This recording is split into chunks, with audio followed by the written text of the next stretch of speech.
अस्सलाम वालेकुम dear students.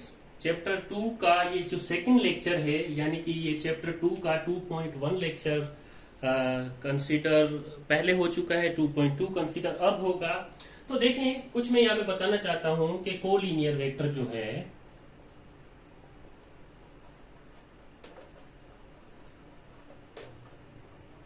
अब कोलिनियर वेक्टर पहले तो कहते किसे हैं, ठीक है। कोलिनियर वेक्टर हम उसे कहते हैं, इसको अगर डिफाइन करना चाहूं तो इस तरह से आप कर सकते हैं, टू और मोर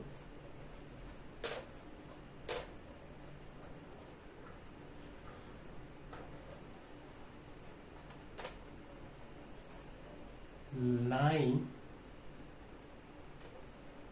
ऑन द सेम, मतलब एक सेम डायरेक्शन में लाई कर रहे हो, ठीक है, या फिर और पैरेलल लाइन, या फिर वो पैरेलल लाइन में हो। तो देखिए, कोलिनियर वेक्टर्स हम उसे कह रहे होते हैं, वो वेक्टर्स जो कि या तो सेम डायरेक्शन में लाई कर रहे हो या फिर पैरेलल में लाई कर रहे हो। तो हमने जो चार पीछे टाइप्स पढ़ी थी वो कोलिनियर की ही टाइप्स थी, इस वजह से मैंने वहां पे लिखा था टाइप्स ऑफ अ वेक्टर। वहां पे ये कोलिनियर्स की टाइप्स थी, ठीक है। ये भी वेक्टर्स की टाइप्स हैं, लेकिन ये स्पेसिफाइड होती हैं किसमें? कोलिनियर्स वेक्टर में। क्यों? क्योंकि वहां पे हमने पैरेलल, हर कंडीशन में पैरेलली एक दूसरे को ट्रीट किया, हर कंडीशन में मोस्टली हमने सेम डायरेक्शन वाले भी ट्रीट किए थे, ठीक है, पैरेलल वाले भी ट्रीट किए, तो वो कोलिनियर वेक्टर्स में आ गए, ठीक है। तो उस टाइप्स को आपने कोलिनियर की टाइप्स समझनी है, क्योंकि वो है ही कोलिनियर्स की टाइप, ठीक है। अब आगे की तरफ हम मूव करें तो हमारे पास क्या है? हमारे पास ये चीज है कि आपके पास एक और फॉर्म होती है, कि आपके पास एक और टाइप्स होती है जिसको आप कह रहे होते हैं जीरो वेक्टर। अब जीरो वेक्टर टाइप है वेक्टर की, ठीक है। अच्छा, जीरो वेक्टर टाइप है वेक्टर की, तो आप क्या करेंगे? इसकी डेफिनेशन इंतहाई आसान डेफिनेशन है, vector with zero magnitude. Vector with zero magnitude, जिसका मैग्नीट्यूड जीरो होगा वो जीरो वेक्टर कहलाएगा, ठीक है। यानी कि आपके पास कुछ मैथमेटिकली टर्म यूं बनेगी, a प्लस माइनस बी, ठीक है। अच्छा, ये b इक्वल है a के, ठीक है। और आपके पास सेकेंड जो पार्ट में आ जाएगा, जिसको आप कहेंगे यूनिट वेक्टर। यूनिट वेक्टर, अब यूनिट वेक्टर कहते किसे हैं? इंतहाई आसान डेफिनेशन है इसकी भी, vector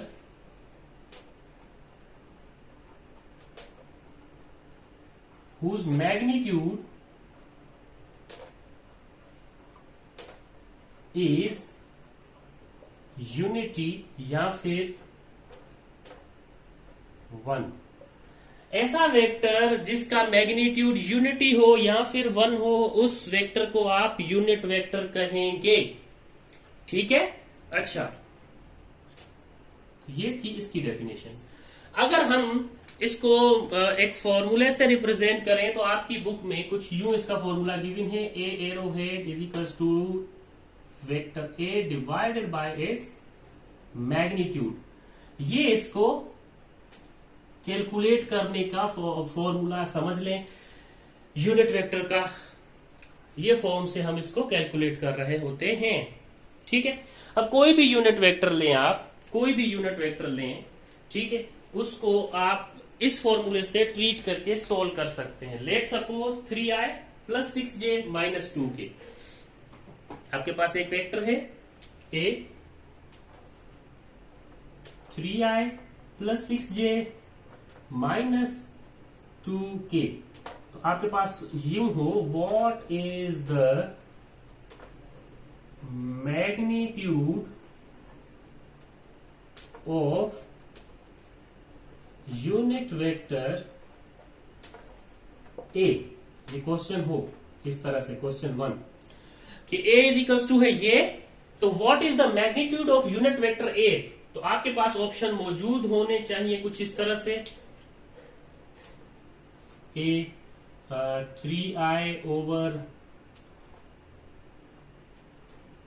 3i/7 plus 6j/7 minus 2k/7। B पे हो 3/7j plus 2/7i plus 6k/7। या सी ऑप्शन हो ए एंड बी। ठीक है, ए एंड बी। और आपके पास डी ऑप्शन हो 1। तो आपको एक बात बता दूं कि इस तरह का अगर कोई भी क्वेश्चन आ जाए, किस तरह का, जो मैंने यहां पे लिखा हुआ है, इस तरह का कोई भी क्वेश्चन आ जाता है तो आपने पहले तो ये देखना है कि what is the magnitude of a unit vector whose magnitude is unity और 1। तो इसका आंसर जो होना चाहिए वो 1 ही होना चाहिए। अगर मैं इसका ये पूछता what is unit vector of this vector A, unit vector पूछ लेता, मैग्नीट्यूड ना पूछता, तो मेरे पास आंसर कुछ और आता। आइए इसी सवाल को हम डिस्कस करके यूनिट वेक्टर और मैग्नीट्यूड दोनों देख लेते हैं कि हमारे पास सेम है भी कि नहीं। ठीक है, अच्छा, आपके पास इसके सॉल्यूशन के लिए A arrowhead is equals to vector A divided by its mod. ठीक है, अब वेक्टर ए तो आपके पास मौजूद है, क्या है 3i, ज्यादा ऊपर हो रहा है ये, चले ज्यादा ऊपर हो रहा है। A arrowhead vector A divided by its mod A. तो ए वेक्टर तो आपके पास मौजूद है, क्या है 3i plus 6j minus 2k, लेकिन नीचे मोड है। अब इस मोड को हमेशा याद रखना, इस मोड को सोल्व करने के लिए, मोड ऑफ ए को सोल्व करने के लिए आपके पास जितने वेक्टर्स होते हैं ना, यहाँ पे 3 वेक्टर हैं, तो x² plus y² plus z²। Pythagoras theorem से ये फॉर्म निकालेंगे आप और इस मोड को सोल्व कर लेंगे। चले जी, ये मोड ए को सोल्व कर लेते हैं हम। x का स्क्वायर यानी कि 3 का स्क्वायर, y का स्क्वायर यानी कि 6 का स्क्वायर, z का स्क्वायर यानी कि 2 का स्क्वायर। अब यहां पे आप सोचेंगे मैंने प्लस लगाया, यहां पे माइनस है। कोई भी चीज अगर माइनस की स्क्वायर में जाती है तो वो प्लस हो जाती है, और मोड फंक्शन हमेशा उसको पॉजिटिव ही रखता है। तो यहां से मोड ए निकलना चाहिए, ये हो जाएगा 3 3 9 36 और 4, ये हो जाएगा अंडर रेडिकल 49 और ये इक्वल आ जाएगा 7 के। तो mod of A is equal to आ गया 7 के। तो यहां पे मैं इसको 7 लिख दूंगा। अगर इसको अलग से लिखना पड़े तो मेरे पास क्या आ जाएगा जी, a is equals to a vector form and divide by its magnitude is equals to 3i/7 plus 6i/7 plus minus 2k/7। अब ये जो आपने निकाला है ना, ये इसका यूनिट वेक्टर है। अगर यहां पे स्टेटमेंट में होता यूनिट वेक्टर तो आपका ए ऑप्शन सही होता, लेकिन यहां पे मैंने इसका मैग्नीट्यूड पूछा है, इस वेक्टर का मैग्नीट्यूड पूछा है। तो मैग्नीट्यूड तो 1 होता है। अब इसको प्रूव करते हैं। मेरे पास ये फॉर्मूला आ गया, ठीक है, यानी कि ये यूनिट वेक्टर आ गया, unit vector of A, unit vector है आ गया ये। अब इसका मैग्नीट्यूड बताना है, तो इसका मैग्नीट्यूड यानी कि 3i/7 plus 6j/7 plus 2k/7 का मैग्नीट्यूड, यानी कि मोड ऑफ ए। अब मोड ऑफ ए यानी कि x का स्क्वायर, y का स्क्वायर, z का स्क्वायर, ये हो जाएगा, देखें 3 3 9, ये हो जाएगा 49 प्लस 36 49 प्लस 4 49, और ये अंडर रूट इन दोनों के नीचे है। तो यहां से अगर देखें तो 36 और 4 40 होंगे और 49 ये हो जाएंगे। और नीचे सेम वैल्यूज हैं तो इनका एलसीएम 49 ही आएगा। अब 49 के साथ कैंसल आउट हो जाएगा तो अंडर रेडिकल 1 होगा, अंडर रेडिकल 1 इक्वल होता है 1 के, तो इसका मैग्नीट्यूड 1 आ जाएगा। तो अगर आपसे कोई पूछे तो इसका मैग्नीट्यूड 1 होता है, 1 के इक्वल होता है, और इसका यूनिट वेक्टर जो है वो आप इस तरह से फाइंड करके ये निकालते हैं। मैंने यहाँ पे मैग्नीट्यूड पूछा था इस वजह से क्योंकि आपका यूनिट वेक्टर का भी कॉन्सेप्ट क्लियर हो जाए और मैग्नीट्यूड वाला भी कॉन्सेप्ट क्लियर हो जाए। तो इसको नोट करें, अगले पॉइंट पे चलते हैं हम।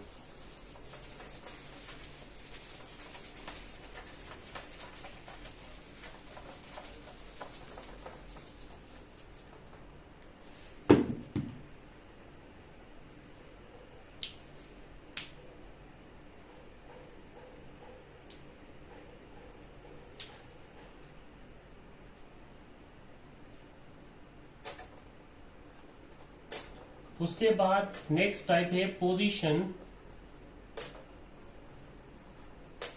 वेक्टर, यानी कि 4 हम पहले पढ़ चुके हैं, 2 अभी की, 4 और 2 6, और ये 7वीं पॉइंट है अगर देखा जाए तो स्टार्टिंग से। पोजीशन वेक्टर हमेशा याद रखना, पोजीशन वेक्टर वो वेक्टर होता है जो ओरिजिन से स्टार्ट हो रहा हो। ठीक है, vector it is a vector which is starting from the origin।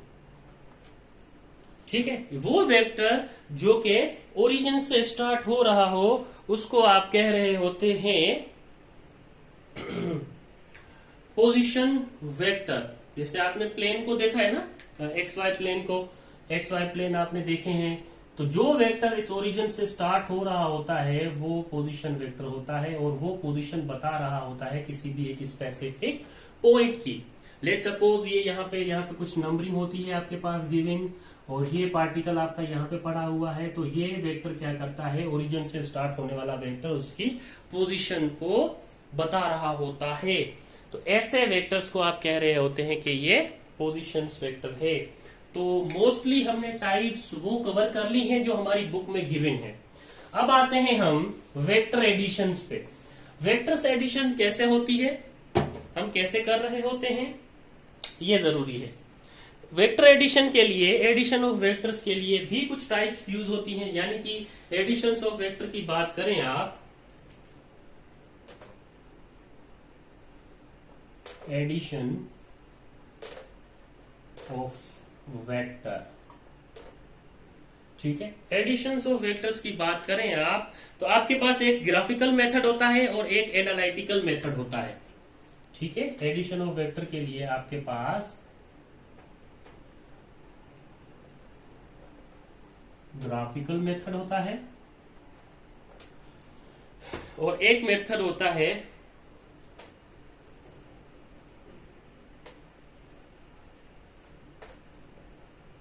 Analytical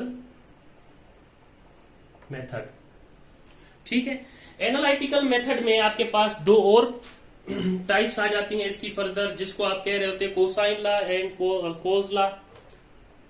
एक को कह रहे होते हैं आप कोसाइन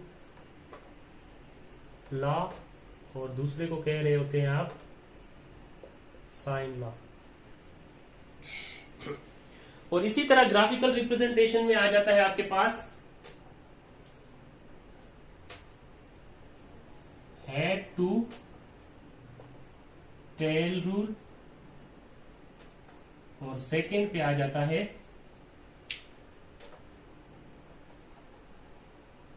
पैरेललोग्राम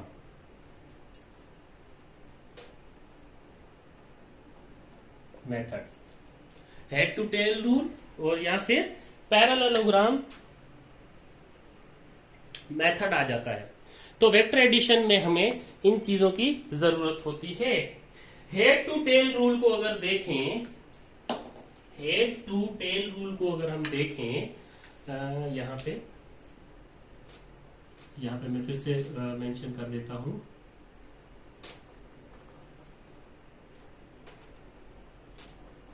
हेड टू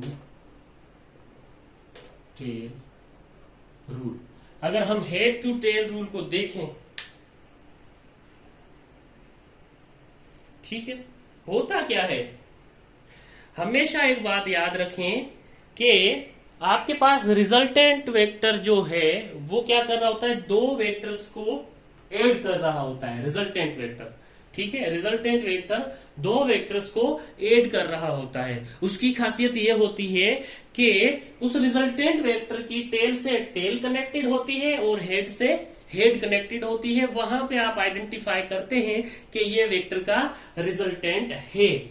अब हेड टू टेल रूल में क्या है, हेड टू टेल रूल में ये होता है कि आप करते हैं एडिशन दो वेक्टर की ग्राफिकली, ठीक है, such a way that head two vectors, जब आपके पास कोई भी दो वेक्टर्स हो, अब उसके लिए कंडीशन ये होती है हेड टू टेल रूल की कि उनको अगर ऐड करना है आपको, तो उसका जो रिजल्टेंट वेक्टर होता है from the tail of the first vector to the head of the last vector होता है, ठीक है। रिजल्टेंट क्या होता है, जिसकी टेल से टेल मिल रही है और हेड से हेड मिल रहा हो। लेकिन head to tail rule use करेंगे तब क्या होगा, आपके पास तब एक कंडीशन होगी। क्या कंडीशन होगी, वो ये कंडीशन होगी कि resultant vector,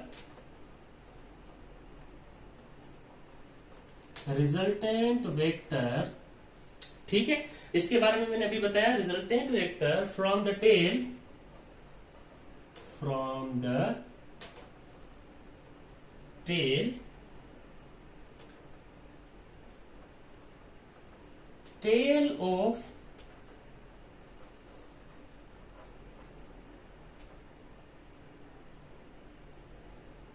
of first vector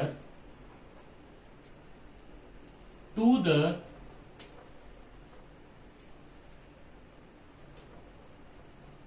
head of the last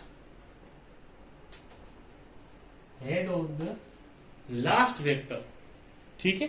head to tail rule use करता है तो आपके पास रिजल्टेंट वेक्टर जो होगा, रिजल्टेंट वेक्टर की जो टेल होगी, उस tail of the first vector को head of the last vector के साथ आप कनेक्ट कर देंगे। जैसे कि यहाँ पे अगर मैं आपको बात करूं, लेट टेक सम एग्जांपल्स, तो ये एनालिटिकल को अभी डिस्कस नहीं कर रहे हम, तो एनालिटिकल को हम बाद में डिस्कस करेंगे। उससे पहले मैं इसको रेस करके यहाँ पे कुछ आपको बता दूं कि ग्राफिकल मेथड में जो हेड टू टेल रूल है, लेट सपोज आपके पास एक वेक्टर है बी, ये गिवन है, ये वेक्टर बी गिवन है आपके पास, और एक वेक्टर गिवन है आपके पास ए।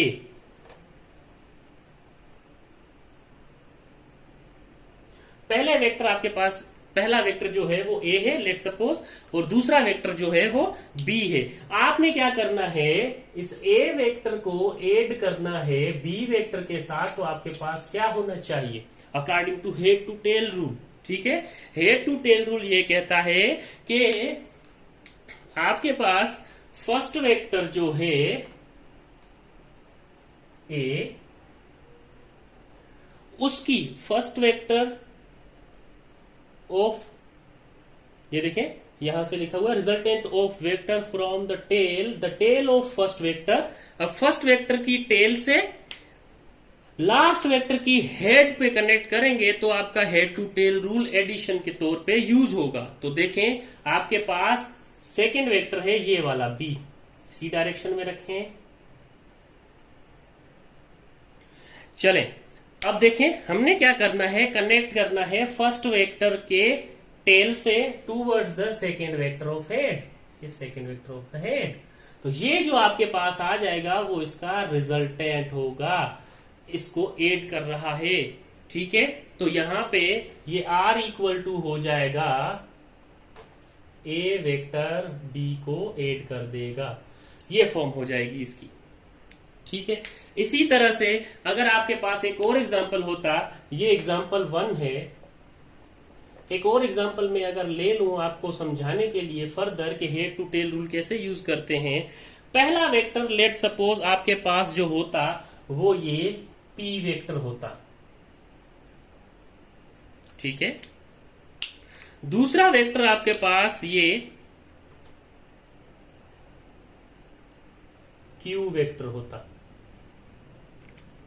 ठीक है, ऊपर की साइड है। और तीसरा वेक्टर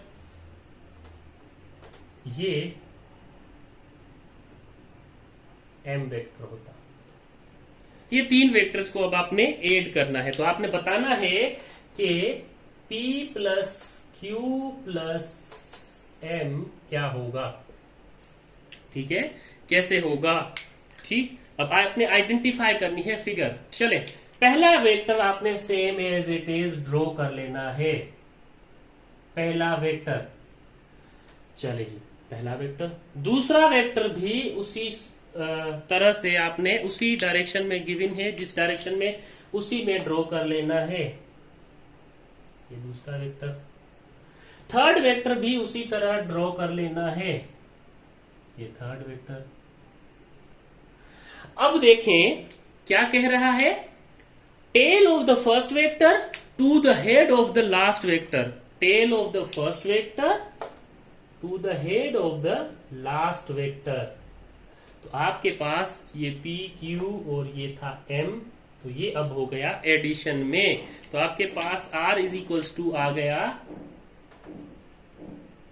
रिजल्टेंट जो आ गया इनका P plus Q plus M, ये आ गया इसका रिजल्टेंट। इस तरह से आपने इसको सोल्व करना है, ठीक है।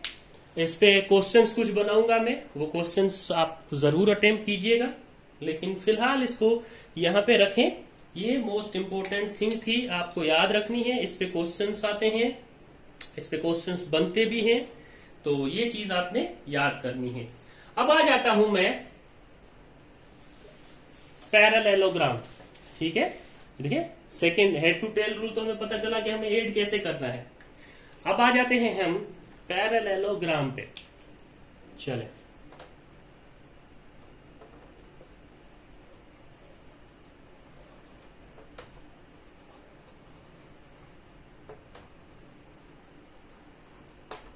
Parallelogram method. अब पैरेललोग्राम मेथड में आप क्या कर रहे होते हैं, आप ये कर रहे होते हैं, देखें पहले मैं यहां पे बता देता हूं, दो एडजेसेंट साइड रिप्रेजेंट कर रही होती हैं दो वेक्टर्स को, ए और बी को, ठीक है। यहां पे मैं लिख दो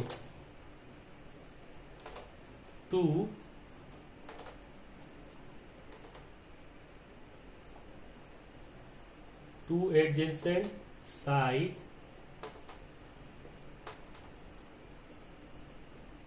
रिप्रेजेंट, किसको रिप्रेजेंट करेंगी वो, मैग्नीट्यूड एंड डायरेक्शन, ठीक है। मैग्नीट्यूड और डायरेक्शन को रिप्रेजेंट कर रही है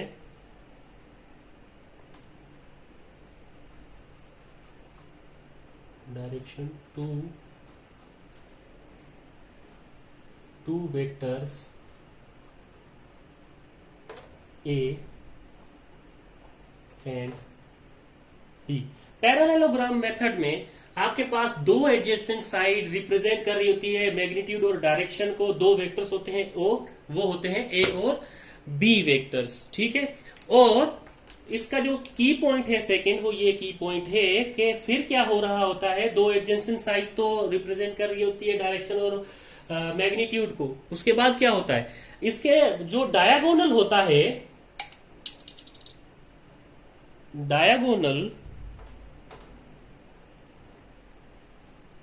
diagonal through point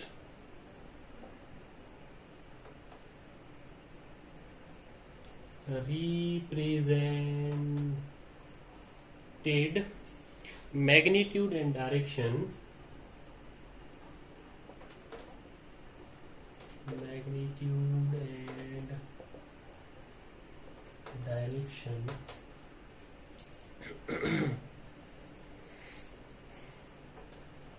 the vector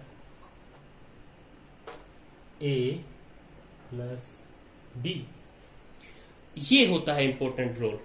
देखें, अब मैं कहूं आपके पास एक स्क्वायर है, ठीक है, आपके समझाने के लिए ये मैं यहां पे एक स्क्वायर बना रहा हूं। ये एक स्क्वायर है मेरे पास, और ये मेरे पास लेट सपोज रेक्टेंगल है। चले, अब स्क्वायर में ये होता है कि ये साइड्स जो है वो इक्वल होती हैं, ये साइड्स जो है वो इक्वल होती हैं, और इनका जो एंगल है वो भी इक्वल होता है, कितना, 90-90 का। लेकिन यहां पे क्या होता है, यहां पे अपोजिट साइड्स इक्वल होती हैं, यानी कि a equal to A, B equal to B, ठीक है। यहां पे अपोजिट साइड्स जो हैं वो इक्वल हो रही होती हैं। अब अपोजिट साइड्स जो हैं वो इक्वल होंगी तो ही तो क्या होगा, आपके पास एक रेक्टेंगुलर बनेगा, क्योंकि उनकी अपोजिट साइड्स क्या होती हैं, इक्वल होती हैं। अच्छा, अब आ जाते हैं हमारे फिर से इस टॉपिक पे, और मजीद हम इस पे डिस्कस कर लेते हैं कि किस तरह से होगा ये। अब देखें, अब इसी को थोड़ा सा हम चेंज करके देखें। लेट सपोज आपके पास एक वेक्टर है, एक वेक्टर है, एक वेक्टर है यू ए, और एक वेक्टर है यू पी। ये ए वेक्टर और ये बी वेक्टर, ठीक है। अच्छा, अब देखें तो यहां से देखें, ये सॉरी, यहां से अगर मैं यहां से इस तरह से कर दूं इमेजिनरी पार्ट के लिए, मैं अपनी समझ के लिए। अब देखिए, यहां पे मैं कह रहा हूं two adjacent side represent magnitude and direction of two vectors, two adjacent side, ठीक है। देखिए, यहां पे मैंने इस वजह से ये डॉटेड लाइन बनाई है। फिर क्या है, diagonal through point represent magnitude and direction the vector A plus B. Diagonal कौन सा होगा इसका, डायगोनल ये होगा इसका, ये होगा डायगोनल इसका। तो ये पॉइंट कौन सा हो जाएगा जी, सी पॉइंट हो जाएगा, ठीक है। ये पॉइंट कौन सा होगा जी, ये स्मॉल ए की बात कर रहा था, यहां पे स्मॉल बी की बात कर लूं, ठीक है, स्मॉल ए स्मॉल बी, और ये कौन सा पॉइंट हो गया आपके पास, सी पॉइंट हो गया। और ये जो आएगा वो ए प्लस बी होगा। Yes, that is the parallelogram method, ठीक है, जिसमें आप डायगोनली दोनों वेक्टर्स को क्या कर रहे होते हैं, ऐड कर रहे होते हैं, ठीक है। Connect vector tail to tail, देखें, connect vector tail to tail, ये आप मैं यहाँ पे लिख देता हूं। ये पॉइंट्स आपने याद रखने हैं कि आपने पैरेललोग्राम मेथड में क्या करना होता है। अब देखिए, कनेक्ट करना होता है आपने क्या, यहाँ पे मैं लिख दूं, स्टेप 1 पे क्या करना है, स्टेप 1 पे क्या करना है, कनेक्ट वेक्टर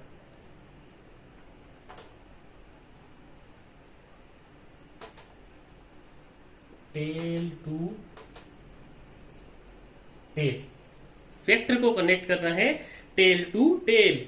फिर क्या करना है, स्टेप 2 पे आपने कंप्लीट करना है। अब देखिए, मैंने वो लाइंस बनाई थी ना डॉटेड डॉटेड ऐसे, वो क्या किया था, मैंने कंप्लीट किया था अपने पैरेललोग्राम को। तो आपने सेकेंड स्टेप में करना है कंप्लीट पैरेललोग्राम, कंप्लीट कर लेना है आपने पैरेललोग्राम। और स्टेप 3 पे क्या करना है, स्टेप 3 पे आप बेसिकली ये करेंगे, स्टेप 3 में आप कर लेंगे डायगोनल शो रिजल्टेंट,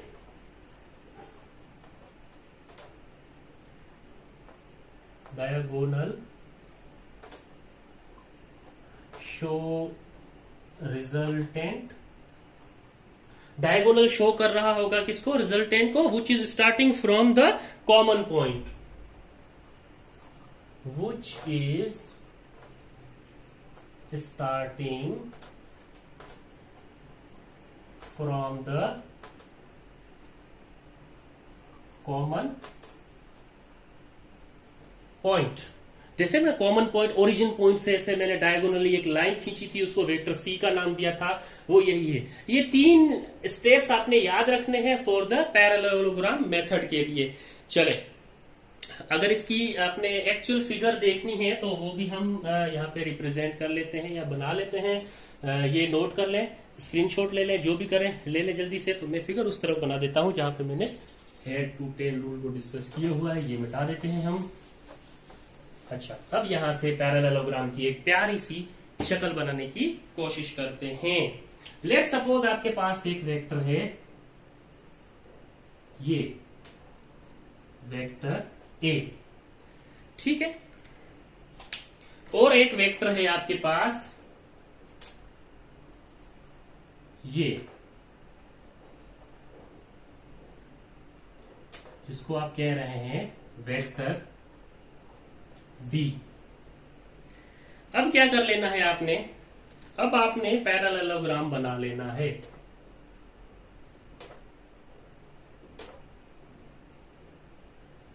ठीक है, इसको थोड़ा सा ऊपर लेके आऊं या फिर यहीं तक रखूं, थोड़ा सा ऊपर कर लेते हैं।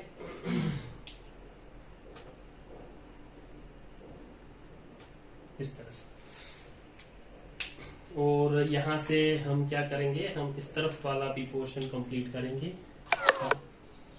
भी हमारे पास इस तरह से, ये हम कैंसिल करते हैं इस तरह से। अब क्या करेंगे, अब हम ये करेंगे कि यहां से डायगोनली एक लाइन खींच देंगे। देखें, ये डायगोनली एक लाइन खींच देंगे जो कि इससे कनेक्ट हो गई। अब कुछ बेहतर है, तो आपके पास ये ए के सामने वाला ए डॉटेड आ जाएगा, बी के सामने वाला ये बी डॉटेड आ जाएगा वेक्टर, और ये जो आपकी ये लाइन आएगी, ये जो लाइन होगी वो रिजल्टेंट वेक्टर की लाइन होगी, जो ए वेक्टर प्लस बी वेक्टर को क्या कर रही होगी, मिला रही होगी। ऐसे को हम कहते हैं, इस फिगर को हम कहते हैं पैरेललोग्राम, ठीक है, जिसकी opposite sides are equal and parallel होती हैं। अपोजिट पैरेललोग्राम में क्या होती है, साइड्स, पैरेललोग्राम में opposite side are equal and parallel. Opposite sides are equal and parallel होती है पैरेललोग्राम में। इस वीडियो के लिए ये लेक्चर यहीं पे खत्म करते हैं। नेक्स्ट वीडियो में हम डिस्कस करेंगे इसका फर्दर पार्ट, जो हमने ये बताया था, जो हमने ये बोला गया था या लिखा गया था बोर्ड पे, वो ये था कि उसके बाद हम इसका एनालिटिकल मेथड देखेंगे। और एनालिटिकल मेथड में फिर 2 केस आ गए थे, कोस लॉ, ठीक है, जिसको आप कोसाइन लॉ कहते हैं, और साइंस लॉ, ठीक है। ये दोनों हम नेक्स्ट लेक्चर में करेंगे। वीडियो काफी बड़ी हो जाएगी अगर इसी लेक्चर में किया तो। इंशाल्लाह मिलते हैं नेक्स्ट वीडियो में। अल्लाह हाफिज। याद रखें पॉइंट्स, और जितना हो सके इसको समझने की कोशिश करें। बहुत ही बेसिक सी चीजें हैं, यहां से थोड़े बहुत घुमा फिरा के क्वेश्चंस बनते हैं, वो आपने नोट करने हैं। इंशाल्लाह मिलते हैं नेक्स्ट वीडियो लेक्चर में।